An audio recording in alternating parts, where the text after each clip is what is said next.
The Demon Slayer Infinity Castle movie has released, and in celebration I'm making an Akaza build. Before continuing, there is a spoiler for the anime, so do with that what you want. Okay, so first things first, I needed to make a character that looks like Akaza, and this is him. I know he looks weird, but we're using him anyway. Next up, we needed some armor, and for the chest piece I was torn between Gold Mask's rags and the altered version of the Gravekeeper's cloak. The rags would have been the closest thing to Akaza's Haori, whereas the altered Gravekeeper cloak would have been the closest thing to his tattoos. But eventually I chose the latter, which meant I now had to head over to the Colosseum in Leyendell to grind up on the duelists in hopes of eventually getting the chest piece drop. And this took me a very long time, so much so that I ended up gaining 45,000 runes just from repeatedly killing these guys. But it was worth it because now I kind of look like I've got Akaza's tattoos. Next up for the greaves, the closest thing I could find to Akaza's rolled up pants were the Finger Maiden shoes. And luckily these were very easy to obtain. All I needed to do was go over to the Church of Inhibition and pick them up off of this dead corpse. So with that, our clothes were complete, meaning now I needed to go and get Akaza's fighting style. And it stated that his Soryu style uses both punches and kicks. Therefore I decided Dane's footwork would be best for this. And so now I had to head into the DLC and make it all the way to the fight before Consort Radahn, where you fight 3 NPCs, which took a very long time. I ended up dying to the bosses so many times, to the point that I was starting to regret my decision and wanting to change my fighting style. But we stuck with it, and you can see I eventually managed to kill all the bosses and then beat the 3 NPCs, going on to finally claim the fighting style after hours of torture in the DLC. So now that that was sorted, it was time to figure out how I could have Akaza's regeneration. With him being upper 3 of the demons, his regeneration is quite strong, and my solution for this was by stacking incantations, talismans, great runes, and even the wondrous physic in order to try and get close to his regeneration. The first thing I went and collected for this was the Blessed Dew talisman, and this is obtained by going over to a trap chest in the Weeping Peninsula, then running past a golem in Leyendell, and it's in this chest. Next I went and collected the Blessing of the Erd Tree, which was really easy, and then grinded up a couple of death fruits to get the Bestial Vitality incantation. After that, it was time to mix my wondrous physic. So for this I went to get the Crimson Burst Crystal Tear, which is obtained by killing this Erd Tree avatar next to the Minor Erd Tree in the Weeping Peninsula. Then the other half of the wondrous physic was the Crimson Bubble Tear, which is obtained by killing the Erd Tree avatar next to the Minor Erd Tree and Mountaintops of the Giants. And now our regeneration was almost complete, but I still needed a great rune, so we'll come back to that later. For now I was off to get one of Akaza's attacks called Air Type, and for this I decided on the Giant Golden Arc. Now luckily I already had a seal from giving death fruits to Geraint, and that was the Claw Mark seal. So now that that was out of the way, I was headed back to the DLC, because the Giant Golden Arc is found in the Runes of Unte. Once I was in, I headed over to this chest and found the incantation. Next up I was going to get the incantation Golden Arcs, which is pretty much the Giant Golden Arc but multiple of them and smaller. This was going to be Akaza's attack Disorder, which was pretty much multiple air types. And to get this, I headed over to the Morph Ruins. Once down there, I killed a couple of enemies and then opened the chest that had golden arcs in. So with that done, it was time to complete my regeneration, which sadly meant I had to kill Malenia because I needed her great rune. And yes, this took me hours to finally kill her, but we did it eventually, therefore securing the great rune and completing our regeneration. Next up, it was time to get Akaza's move called Crushing Type 10,000 Leaves Flashing Willow, and his other ability, Final Form Blue Silver Chaotic Afterglow. For these, I was going to use Beast Claw and Geraint's Beast Claw, and so I went and collected the final death fruits. Then I cashed them in with Geraint to get the incantations I needed, and with that we were finally ready to bring the completed build into New Game Plus. Okay, so you guys may be asking, how am I going to activate that great rune? And luckily I have 24 arc runes from completing the game the first time and through going through the DLC. But for now, we're just going to throw straight hands at this grafted scion. Actually, probably pop a Bestial Vitality. All right, let's do this. I'm throwing them out. What are you going to do against Dane's footwork? I should probably be heavy attacking, actually. That would be a better idea. Okay, Ash of War. Go! That's some big damage, but I'm also taking a lot of damage. Eventually, I'm going to have an opening here. That's one, and I can see that regeneration doing its thing. It's just taking a while. All right, we're piecing him up. God damn, fast attacking builds are not made for this game. But we beat him, and we still haven't used the true potential of this build. With the first boss out of the way, it was time to head to Morgott. All right, let's pop another one of these Bestial Vitalities again. And for this fight, it's time to use an ability. Go Beast Claw, 500 damage. What happens if I hold that a bit more? 600, and I have been smacked. But it's not that bad. You know, maybe it's time for a couple of air types. 300. Disorder, go. Also 300. I feel like Morgott must have some sort of a resistance to golden magic. Therefore, I'm not really surprised by the fact that my air types don't work too well. However, my 10,000 shenanigan stuff, I can't actually remember the name right now, seems pretty good. And another one, crushing type, go. 10,000 leaves flashing willow.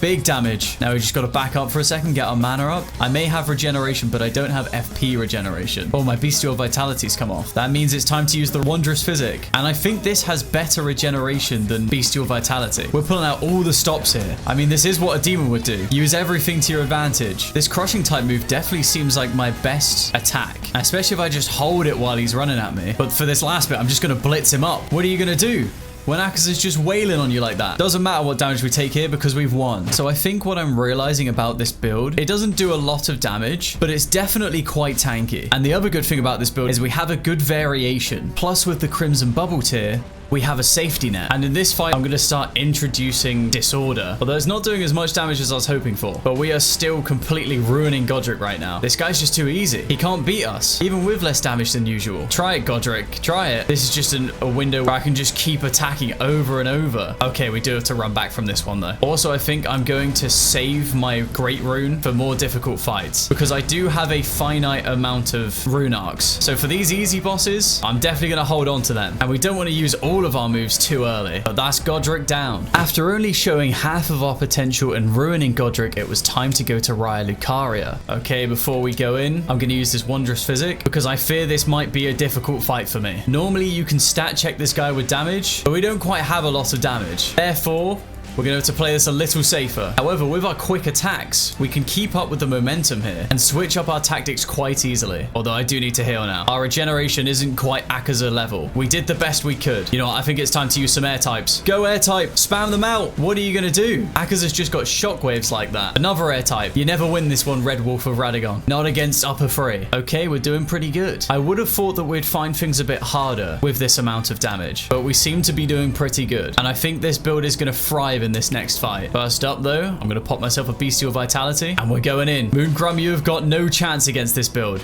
Especially when I can just spam hits like this and I've got like unlimited stamina. You have no shot. Normally you're used to slow moving weapons, but these faster weapons definitely have an edge. Although they don't knock back his poise, which sucks. Crushing type, go. He's got so much resistance. More crushing type. While he tries to heal, we'll just spam them out. God damn, why is this guy so cracked at PvP? I thought this is where the build would thrive, but we're just not doing well at all against him. We're actually going to have to use a special move against this guy. You know what? This is fine. I'm sure we can use this amount of flasks against Renala. We just have to take this sacrifice here to get rid of Moongrum. Any moment now, a jumping attack. Okay, we got him. So we're going into this next fight with 1 flask of Crimson and 2 Cerulean Tears. So before we do this, I'm using my Wondrous Physic. We are definitely going to have to pull out all the stops after being weakened by Moongrum. All right, she's falling down. I'm just going to hope that from how fast our attacks are, we might be able to take her out in one phase. We've already gotten to half health, which is really good. And we've got plenty of stamina left to go. Okay, I'm not mad with that amount of damage that we got on her. In one phase, that's pretty good. This is where our regeneration should come in handy, because in this phase where it's pretty hard to get hit by anything, I'll be able to recover all of my health. And we're on to our second phase. Okay, let's do this. We're charging straight forward. I'm probably going to pull out everything I have, every single move I can use just for this fight, but it's worth it. The good thing is in this one, my hits do actually stun her, and it seems to be not enough to make her want to run away. Oh, she's pulled out the dragon though. I believe in us here. He's missed. A front on assault. Just keep it going. Surely if he lands on her, he will actually hit her as well. Okay, the dragon's gone. She's not able to defend herself, and we have enough stamina to end this fight pretty fast. So it turns out that this build was probably the perfect build to fight Renala. Maybe not for Moongrum, but for Renala it was. And with this momentum, we were already onto Godfrey. Okay, let's do this. I forgot to put on my bestial vitality before this fight, but lucky he didn't immediately attack me. And we have time to use a crushing type. I was trying to see how many I could get away with them before he would attack me. Okay, I can definitely say that using this build is a learning experience though, because these attacks don't work the way I'm used to them. I'm used to big katana attacks. So these chain hits aren't something I'm used to. And luckily I've survived on 1 HP there, so my regeneration will bring me back up. And from back here, I'll use a couple of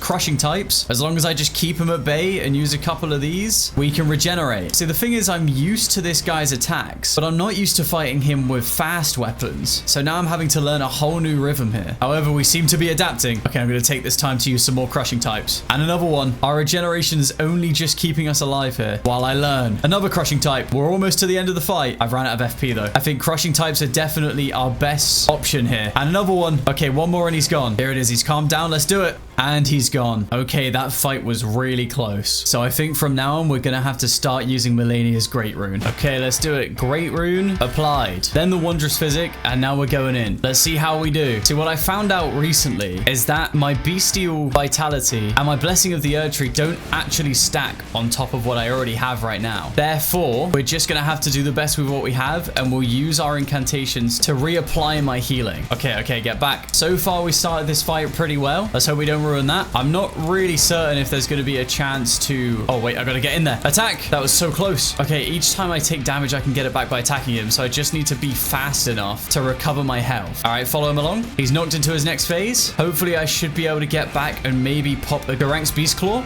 That's damage. And then another one. All right, big. We're doing well here. Oh, I've just been completely like double whammied. We've got to flask it. I think it's going to be pretty easy to accidentally trick myself into attacking him when I shouldn't in order to try and get my HP back using Malenia's Great Rune. So I need to be careful here, especially when I'm this low. I got to be smart with how I use this healing. Although things aren't looking too bad. This regeneration seems to really be coming in handy. And we dodged that big attack. We're down to not many flasks left, but we might be able to do this. He's got hardly any health left. We've got 2 flasks, but we've got regeneration. So we just got to keep sending it. And there it is. We've managed to kill Morgott. And so far, we've ran the whole gauntlet without dying yet. And next up here, you would normally be fighting the Fire Giant and then the Godskin duo. But those fights are really annoying. So I didn't talk through them. But if you wanted to see what those fights look like, then here's a couple of clips of me dying to those bosses. Okay, so after all of that, we're now down to 6 rune arcs. Don't ask. I told you I don't like those fights. But for now, we've got to head in and fight Maliketh. So I'm going to try and use everything I can before I actually walk up and fight him. Oh, he's mad. He's already mad. Okay, one of his moves. Go. That wasn't too bad. He's just spamming projectiles now. And I doubt the incantations he gave me are going to be useful against him. So instead, it's time to use our Disorder and our air types. Although that seemed to do no damage. Hold on. Okay, air type, go. 98. Why is air type doing so little damage to this guy? We're gonna have to abandon that idea. I will have to go full melee. Okay, we've managed to get him down a decent bit of health. And I've realized my Ash of War is quite useful for this fight. We are down to 1 flask though. However, he's into second phase, so I like our chances here. I'm a lot better at the second phase of this fight rather than the first. The Beast Clergyman is like my kryptonite. So going against Maliketh should be a lot easier. And it's already proving to be a much better fight for me. It looks like my incantations are sealed off against this guy. So all we've got are my Ash of Wars and my normal punches. Try it. Not falling for that one. See, he thinks this is going to hit me. But he doesn't know I'm too good at this move. I'm struggling to get my hits off here. I need him to finish up a combo and be stunned for a second. Like here. Okay, I missed. Why do my Ash of Wars keep missing? That's like my best move against him. Okay, here's my chance. Ash of War, go. Boom, 400 damage. Compared to everything else I've been doing, this is a lot better. But this one, there we go. He moves around so much that I'm really struggling to hit my Ash of War on this guy. He makes it seem like he's going to stay somewhere and then he doesn't. Maybe I have to just really aim for the legs. Although that doesn't look like it's going all that well. But I've got one last chance for the Ash of War. And I missed it. We are just going to have to stick to normal melee. But our regeneration has done us well there. We're up to full health now. I did accidentally just use a flask when I really didn't need to. That was out of pure habit. And we're now looking at not a lot of HP. But I believe in us here. I've also realized the Blessing of the Erdtree isn't useful at all. Since I can't stack it on top of Bestial Vitality, all I need to do is just use Bestial Vitality. Because it costs less FP. This is looking really close now. He's on no HP. I've got no flask. The regeneration has helped. I just need one more hit. Okay. I was panicking for a second there, but the regeneration worked out. And so with Maliketh out of the way, we were now onto Gideon. You know what? I'm actually really surprised I've managed to somehow run the gauntlet without a death, apart from to the Fire Giant and Godskin duo, but I don't really count them. When I first started fighting with this build, I saw the damage and I didn't think things were going to go too well. But somehow we've managed to pull through with each fight. And I think that's completely down to the regeneration and the tankiness that I have just been absolutely smacked up there. And And I highly doubt I'm going to lose to Gideon now after all of this. And this guy does have Scarlet Rot because of my fight with Malenia. So sadly, I've managed to get myself hit with that, which pretty much has sealed off my regeneration because I am constantly poisoned. And the Scarlet Rot is doing more damage than I can regenerate. However, I do have my Wondrous Physic, which I just used. So hopefully we might be able to out-sustain the Scarlet Rot. We're down to our last HP potion, and it's actually not looking good. I don't know how, but I'm somehow losing to Gideon. I've got no HP potions left anymore, and bro, there's actually no way. There's no way I just lost to Gideon, of all people, for my first death. It's gotta be because of that Malenia move. All right, let's pop this rune arc again. Wondrous Physic up. Okay, quickly. Bestial Vitality. Rush him. That's all we can do now. And he's immediately opened up with a Malenia Aeonia Blossom thing. So we're not allowed to attack him. Okay, big dodge though. I don't want him to have that repulsion. Oh, he's got a repulsion armor now. This guy is a really good counter against me because I can't use any melee on him since he keeps casting that repulsion incantation. So I'm just going to have to fight range with range here. And I don't really have the FP to do that. So we're going to hope and pray that this amount of potions of mind lasts me long enough to kill this guy. I'm actually going to have to use my special move on this guy. We're going to have to do it. When he stops casting, Garang's Beast Claw, go!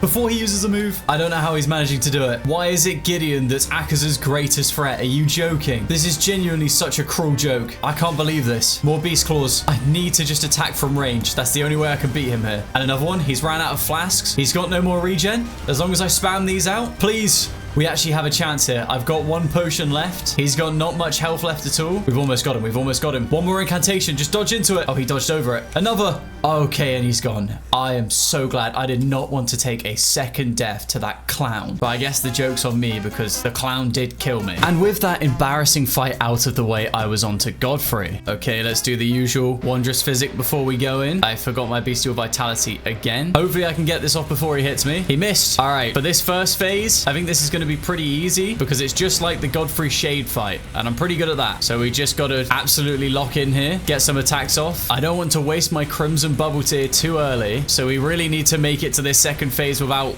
setting that off. And it's been set off. Okay, now we don't have that safety net anymore, so I'm a little worried. I'm just going to start spamming out air types. Who cares about fighting the bosses normally when you can use range? Play it like a mage. More Beast Claws. More crushing types. Okay, he's into his half-time phase between this and phase 2. And it's not looking good for us. We've got 2 flasks left, and he's not even into his next phase yet. I'm worried this might be as far as Akaza goes, because we simply do not have the damage to win this. Although I guess this is it's a skill thing. Oh. And there it is. That's our first death to Godfrey. Okay, we've got 4 more attempts, because once these rune arcs are gone, there is no way that we can beat these bosses. Okay, we have him really low. We have no flasks left.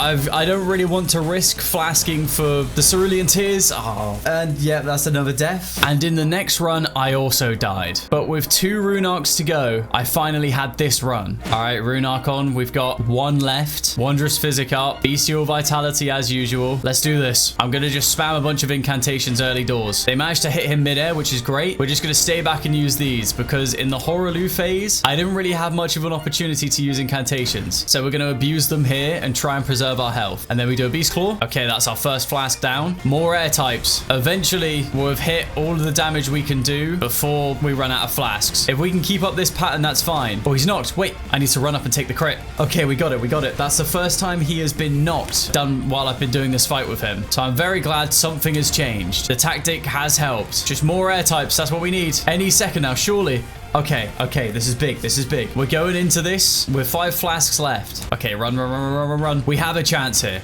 We have a very good chance. And so far, I haven't been hit yet. And we're not looking great on HP. I need another flask. Can we at least kill this guy, please? We can't end the run here. Not on Akaza. Upper 3 doesn't deserve to lose here. He's got like a sliver of health left before we win this. I think I just need 1 more hit. But I can't be too hasty with it. Okay, now. After he did that stomp, I could get him. We've got 2 tries against Radagon and the Elden Beast. I'm not very confident about how this is going to go, but we'll see. We'll see what happens. Oh, I forgot to pop anything before I walked in. Hold on. At least the rune arc is already on. Let's get a Bestial Vitality going. Okay, I've been punished for that, but I think I got the Bestial Vitality off, so maybe it's worth it. And we'll try a Beast Claw. Let's see what his resistance is looking like. I think he parried my incantation. It's looking like we might have to save the incantations for the Elden Beast, because Radagon moves so fast that I'm not really able to use anything against him. Plus, my golden arcs won't be good against him or the Elden Beast. So the faster incantations are too weak against these guys with their resistances. So it means I have to get to the Elden Beast while using only melee. And it's not looking impossible. We're doing decent here. The Elden Beast might be closer than we thought. Please,